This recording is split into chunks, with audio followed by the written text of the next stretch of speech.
Awal mula lahan ini di kawasan mangrove Pantai Ayah dulunya memang lahannya kosong, artinya tidak ada tanaman yang sepadat seperti ini. Dari beberapa kejadian bahwa lahan ini ternyata sangat berbahaya dampaknya terhadap kehidupan masyarakat, terutamanya di saat air rob. Karena kondisi lahan yang gundul, tidak ada tanaman yang kuat untuk menampung kondisi air, sehingga saat air pasang seluruh kawasan ini tertutup air dan air itu pun bisa masuk ke perkampungan.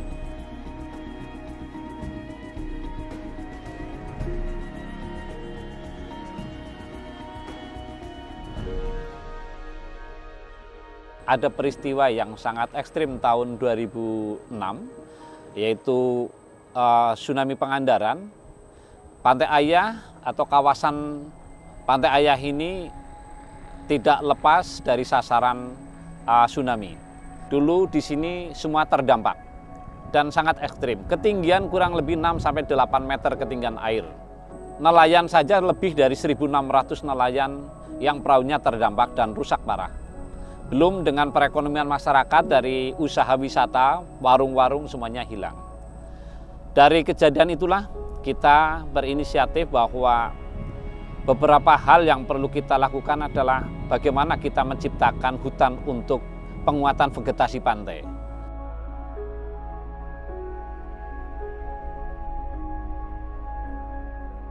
Nah, dari sisi mitigasi, kekuatan akar daripada jenis Rhizopora dengan satu batang pohon itu lebih ada 30 akar yang menancap. Disitulah kekuatan mangrove untuk mencegah hempasan air bah yang keras. Sehingga apa? Air yang bisa cepat itu bisa diredam. Kita yakin bahwa dengan keberadaan mangrove, insya Allah potensi ancaman bencana bisa kita kelola dengan baik.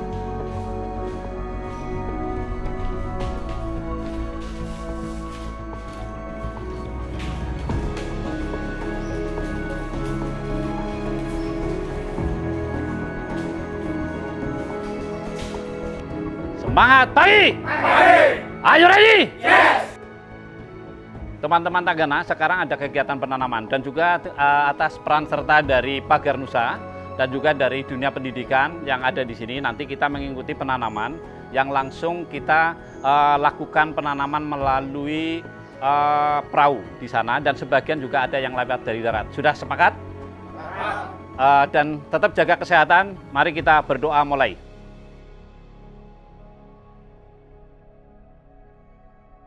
Proses menanam pohon bako tidak segampang hanya tanam langsung ditinggal, tidak. Proses menanam bako itu pertama harus menyediakan bibit propagul. Propagul ini ada yang jenis Rhizopora, ada biji yang jenis api-api itu juga kita tanam. Kita masukkan pada polybag, kita tidak bisa sebar begitu saja, tidak. Nah, disitulah prosesnya. Nanti setelah kita masukkan ke polybag, kita rawat pembibitannya. Lakukan kita persemaian 3-4 bulan, kita sudah jadi. Apabila kondisi bibit sudah layak tanam, kita lakukan penanaman. Pengumpulan bibit itu dari masyarakat sekitar. Nah, untuk memproses ke polybagnya itu melalui teman-teman Tagana, sampai pengiriman distribusi itu dilakukan oleh teman-teman Tagana. Selamat pagi. Pagi. Yes. Oke, berdiri karang dulu ini kok masih lemas? Baru turun gunung ya? Coba ulangi ya, yang semangat ya. Megang satu-satu. Pegang bibitnya langsung ditanam, ya dimasukin diusek-usek, ya biar kencang. Dalam proses penanaman pohon bako, selama ini didukung kuat dari berbagai sektor, terutama dari kelompok pencinta lingkungan, kedua dari komunitas SAR, keempat didukung dari birokrasi, kelimanya ini juga ada didukung dari dunia pendidikan. Ternyata setelah jadi kita banyak yang andil di sini. Ya, menanam ini tidak bisa kita lakukan sendiri dengan keberhasilan sekian banyak para pelaku yang terlibat. Peran serta Kementerian Sosial selama ini yang amat sangat luar biasa. Pertama, mendidik, mengarahkan pola pikir anak-anak kami itu menjadi relawan yang militansinya jelas dan terarah. Kedua, dukungan dari program. Selama ini dengan 1 juta pohon dari Kementerian Sosial bisa kami wujudkan. Walaupun berapa persen ada di Kabupaten Kebumen dan Cilacap juga 5 provinsi bisa kita kita bisa menguatkan. Kendala dari sisi permasalahan modal, pertama kita swadaya. Kita lakukan sehemat mungkin. Pertama kita mengajukan dari tahun 2009, 2008, 2009 kita mengajukan ke program pemerintah, itu kita ditolak. Dan tahun 2010 saya baru tahu jawaban kenapa ditolak. Pemerintah menjawab, karena yang ngelola adalah anak-anak yang bermasalah, belum bisa ada kepercayaan. Apalagi pemerintah, keluarganya saja sudah tidak percaya dengan anak yang saya wadai dengan bentuk kelompok Pansela itu. Pansela itu produknya Tagana, tidak percaya pemerintah.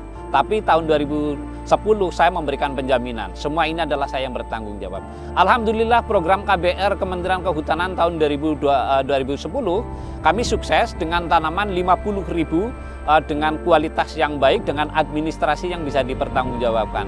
Disitulah permodalan dan sekarang sudah mengalir, kita digandeng dari beberapa pelaku modal yaitu dari dunia usaha.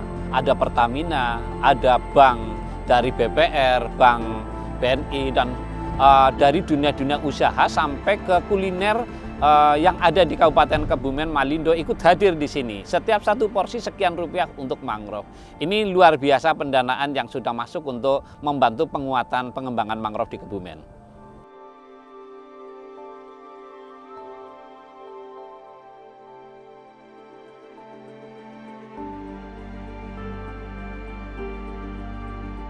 Bukti keberhasilan kami dari awal yang kisaran hanya 35 hektar, sekarang sudah tanaman yang kita di 1 titik saja sudah menghasilkan 86 hektar lokasi yang kita tanam. Dan keberhasilan yang lain bahwa kegiatan ini sudah dicontoh banyak pelaku-pelaku lingkungan yang lain. Terlibatnya kelompok para pemerhati lingkungan di Kabupaten Kebumen dan juga sampai ke luar provinsi, ini salah satu bentuk bahwa hasil produk kami, jeripaya kami bisa untuk memberikan contoh bahwa upaya-upayanya melalui kegiatan lingkungan sangat baik. Kabupaten Kebumen dengan 57 kilo garis pantai itu ada 7 titik yang sudah kami garap. Di antaranya adalah Das Ijo sampai ke Das Wawar perbatasan Purworejo. Itu keberhasilan. Keberhasilan lagi adalah kami dari kelompok dan juga secara perorangan mendapat apresiasi dari negara sebagai tokoh inspiratif dan juga mendapatkan pengakuan tingkat Provinsi Jawa Tengah penerima Kalpataru kategori perintis. Ini juga sudah pengakuan negara atas keberhasilan kegiatan kami. Dan lebih merasa terhormat dan bisa hasil diperjuangkan itu berhasil adalah status hutan ini dijadikan kawasan hutan lindung dengan penetapan KEE, kawasan ekosistem esensial. Ini membuktikan bahwa hutan yang kita prospek tidak akan atau tidak bisa berubah alih fungsi hutan itu. Itu sebuah perjuangan yang selama ini sudah kita nikmati dan merasa bangga dengan keberhasilan ini.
Masyarakat melihat lumpur itu sudah ada nilai uangnya. Lihat bunganya saja, bunga bako itu sudah, harapan mereka itu sudah terwujud rupiah. Nah, di sini. Jadi semuanya itu sudah wujudnya nominal, duit. Jadi masyarakat terpacu untuk bagaimana bisa terlibat sehingga mau melakukan kegiatan positif dalam penyelamatan mangrove. Lumpur jadi duit, bunga jadi duit, propagul jadi duit, limbah saja itu jadi duit di sini. Karena apa? Karena nanti akan ada kegiatan pembersihan limbah sampah yang ada di pohon. Itu akan kami libatkan untuk mengambil sampah, pengamanannya itu. Semuanya jadi duit. Masyarakat sudah berpikir sosialnya itu sosial ekonomi sekarang.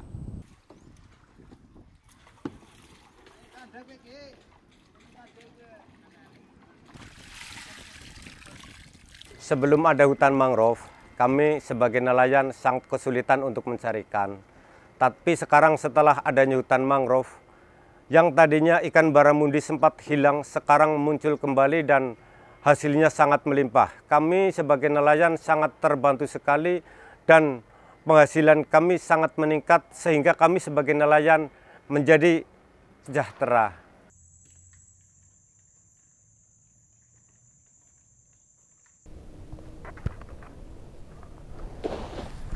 Bismillahirrahmanirrahim.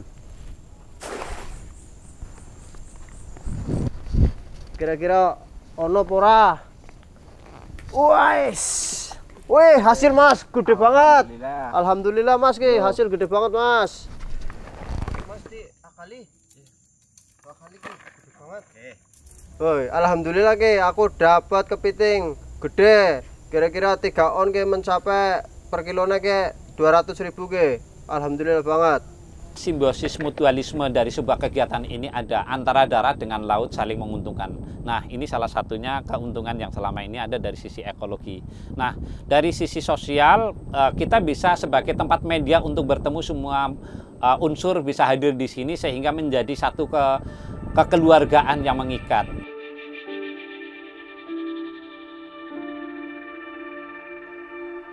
Ancaman potensi megatrust pantai selatan itu ada. Walaupun kapan akan terjadi, kami berdua tidak akan terjadi. Tapi kita harus siap dari sekarang bagaimana mengelola potensi sumber alam dan sumber daya manusia ini kompak dalam upaya pengurangan mitigasi bencana. Ini salah satunya adalah megatrust yang ekstrim harus kita cegah dari sekarang. Nah, ini beberapa hal yang perlu kita sampaikan bahwa semua ini harus ada dukungan dan punya harapan dan tujuan saya. Harapan saya di sini dari negara hadir terus-menerus untuk memberikan penguatan pada Tagana, pada relawan-relawan yang ada di bawah. Ada juga mode-mode baru bagaimana mangrove di Indonesia bisa terwujud dari Sabang sampai Merauke, upaya itu hadir di situ negara. Dunia usaha pun sama, tidak boleh meninggalkan tanggung jawabnya untuk lingkungan. Karena kita bersahabat dengan lingkungan, lingkungan akan melindungi kita. Tidak bisa kita abaikan satu persatu, tapi semuanya harus kita lakukan. Nah, masyarakat kami menghimbau dengan adanya lingkungan atau hutan yang sudah ada, mari kita jaga, jangan rusak. Tatkala Anda merusak, maka ancaman akan hadir dan akan mengancam jiwa Anda. Lindungilah, kita hidup sesaat, tapi jejak kita adalah seumur hidup. Sampai anak cucu kita akan mempertanggungjawabkan.